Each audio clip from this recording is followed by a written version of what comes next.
সংখ্যা বাড়ল সুপ্রিম কোর্টে। আরও দুজন বিচারপতি পেল সুপ্রিম কোর্ট। শীর্ষ আদালতের নতুন দুই বিচারপতি হলেন বিচারপতি এন কোটেশ্বর সিং এবং বিচারপতি আর মহাদেবন। বিচারপতি এন কোটেশ্বর সিং মণিপুর থেকে সুপ্রিম কোর্টের বিচারপতি হওয়ার প্রথম ব্যক্তি। এর আগে মণিপুর থেকে কখনো কোনো বিচারপতি পায়নি সুপ্রিম কোর্ট। এই প্রথমবার মণিপুর থেকে বিচারপতি নিযুক্ত হলেন কোটেশ্বর সিং। কলেজিয়ামের তরফে সেই সুপারিশের সায় দিয়ে এই দুই নামে শিলমোহর দিয়েছে কেন্দ্র। 1963 সালের 1 মার্চ মণিপুরের ইম্ফলে জন্ম বিচারপতি এন কোটেশ্বর সিংয়ের। বিচারপতি এন কোটেশ্বর সিংয়ের স্কুল জীবন কেটেছে পশ্চিমবঙ্গের পুরুলিয়াতে। রামকৃষ্ণ মিশন বিদ্যাপীঠে পড়াশোনা করেছেন তিনি। 1983 সালের কিরোরি মাল কলেজ থেকে তিনি স্নাতক হন। এরপর 1986 সালে দিল্লি বিশ্ববিদ্যালয় থেকে এলএলবি পাশ করেন। ওই বছরই আইনজীবী হিসাবে নিজের কর্মজীবন শুরু করেন।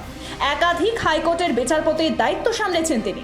গত কয়েক বছর ধরে হিংসায় বিধ্বস্ত মণিপুর। সেখানেই কুকি ও মেইতেই গোষ্ঠীর দ্বন্দ্বে গোটা মণিপুরে জ্বলছে আগুন, যা নিয়ে উদ্বিগ্ন গোটা দেশ। সরগরম জাতীয় রাজনীতিও।